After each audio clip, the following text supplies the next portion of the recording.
Assalamualaikum warahmatullahi wabarakatuh. Saya Cindy Tias Harvina, offering C7 Prodi Pendidikan Fisika, akan mempresentasikan tentang korupsi dan upaya pemberantasannya dalam pandangan Islam.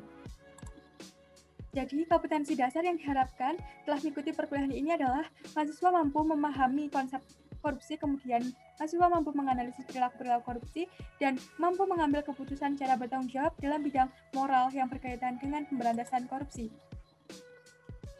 Pada bab ini kita akan belajar tentang pengertian, ragam, dan hukum korupsi.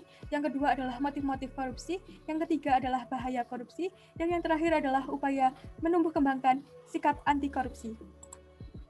Yang pertama, kita akan belajar tentang pengertian korupsi. Korupsi berasal dari bahasa Latin, kemudian diserap ke dalam berbagai bahasa. Dalam bahasa Indonesia diartikan sebagai tindak pemanfaatan dana publik yang seharusnya untuk kepentingan umum dipakai secara tidak sah untuk memenuhi kebutuhan pribadi. Pada dasarnya praktik-praktik kecurangan ini termasuk manipulasi, penyuapan, pungli, markup, dan pencairan dana secara terselubung untuk kepentingan seseorang. Kemudian yang kedua adalah bentuk-bentuk korupsi. Yang pertama adalah gulul atau penggelapan. Kata gulul secara bahasa adalah mengambil sesuatu dan menyembunyikannya dalam hartanya. Pada mulanya, gulul merupakan istilah untuk penggelapan harta rampasan perang sebelum dibagikan kepada yang berhak. Kemudian, bentuk korupsi yang kedua adalah riswah atau suap, yang berarti menyuap atau menyogok. Orang yang memberi suap disebut ar-rashi, sedangkan orang yang menerima disebut al-murtashi. Jika ada perantara antara pemberi dan penerima, maka disebut sebagai al-ro'isi. Yang ketiga adalah hadiah atau gratifikasi. Pada dasarnya, ketika seseorang memberikan hadiah itu merupakan hal yang dianjurkan dalam Islam dan merupakan perbuatan baik. Namun yang dimaksud dalam gratifikasi adalah memberikan hadiah untuk seseorang, tetapi mengharapkan imbalan atau keuntungan bagi orang yang memberikannya. Misalnya, ketika seseorang memberikan uang atau hadiah kepada pegawai atau pejabat di luar gaji yang ditentukan untuk memuluskan proyek dan sebagainya. Yang kemudian bentuk keempat adalah sarikoh atau pencurian. Korupsi merupakan tindak pencurian yang merupakan suatu hal yang dilarang dalam agama Islam. Dalam kasus dan batas tertentu, pelakunya bisa dihukum dengan cara dipotong tangannya. Kemudian bentuk yang kelima adalah khianah. Khianah adalah perbuatan tidak jujur, melanggar janji, melanggar sumpah, atau melanggar kesepakatan. Ungkapan khianah juga digunakan untuk seseorang yang melanggar atau mengambil hak-hak orang lain. Misalnya pada masalah pembatalan janji sepihak maupun masalah muamalah, ini misalnya transaksi jual beli, utang piutang, dan sebagainya. Khianah adalah tindakan menepati amanah karena Allah sangat membenci orang yang melanggar janji atau melakukan perbuatan khianah. Yang ketiga, kita akan belajar tentang hukum korupsi dalam pandangan Islam. Dalam Islam, hukuman korupsi disesuaikan dengan besar atau kecilnya jumlah uang atau barang yang dikorupsi dan seberapa dampaknya bagi masyarakat. Tindakan korupsi bisa dihukum dengan cara dipotong tangannya jika barang atau uang yang digelapkan sudah mencapai satu nisab pencurian atau senilai dengan 94 gram emas. Hukuman lain bagi koruptor yang misalnya dari paling ringan adalah berupa penjara, dipecat dari jabatannya, kemudian harta bendanya disita untuk negara, dan jika tindakan korupsinya ini sudah melampaui batas, bila juga koruptor ini akan diberikan hukuman mati.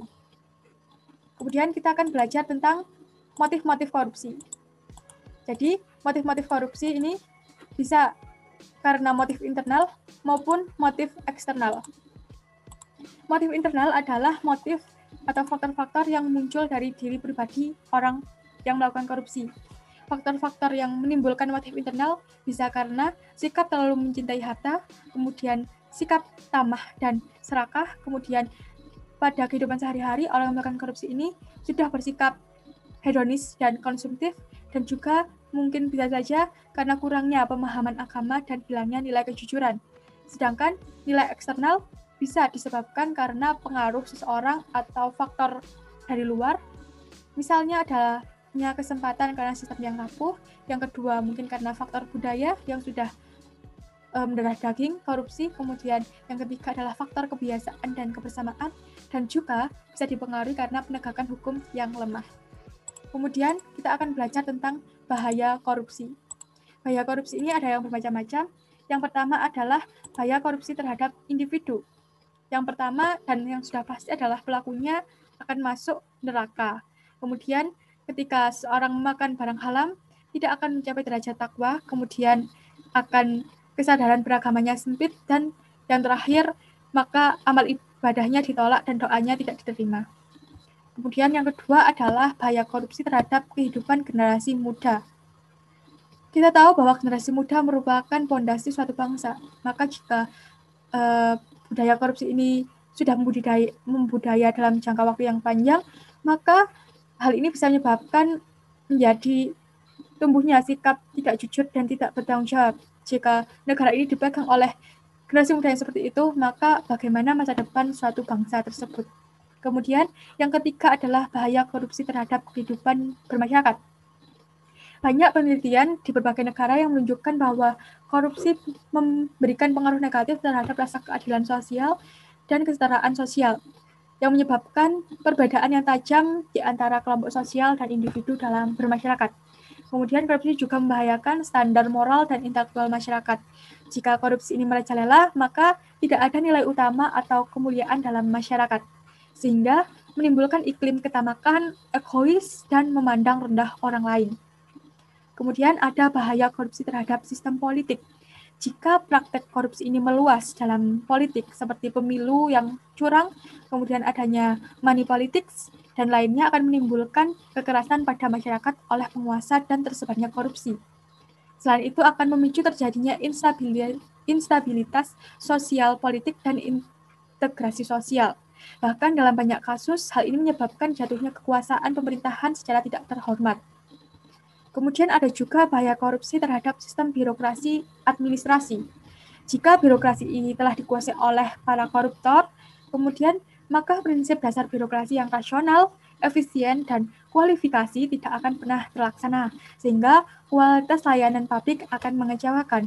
Hanya orang kaya saja yang akan mendapatkan layanan yang baik.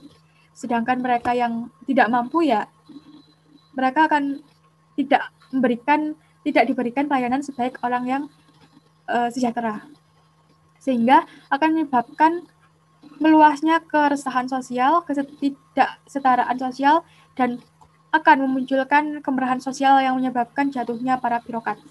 Kemudian, bahaya yang terakhir adalah terhadap sistem perekonomian.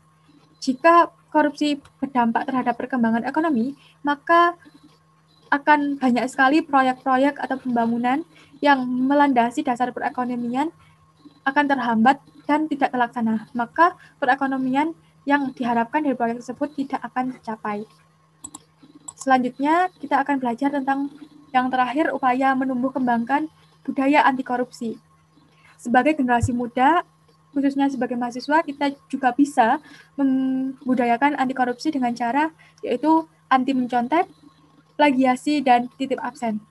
Kita bisa mengembangkan sikap kejujuran dan memberikan teladan kepada sesama mahasiswa maupun orang-orang yang ada di lingkungan sekitar kita. Kemudian juga kita dapat memegang teguh amanah, yaitu dapat dipercaya orang lain, bisa menepati janji.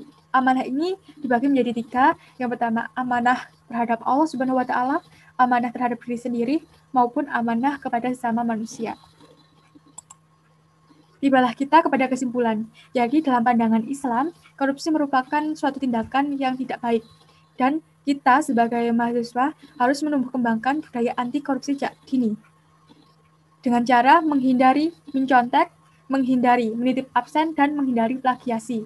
Sehingga diharapkan korupsi akan berhenti dan hilang. Karena suatu negara bergantung pada generasi muda pada saat ini.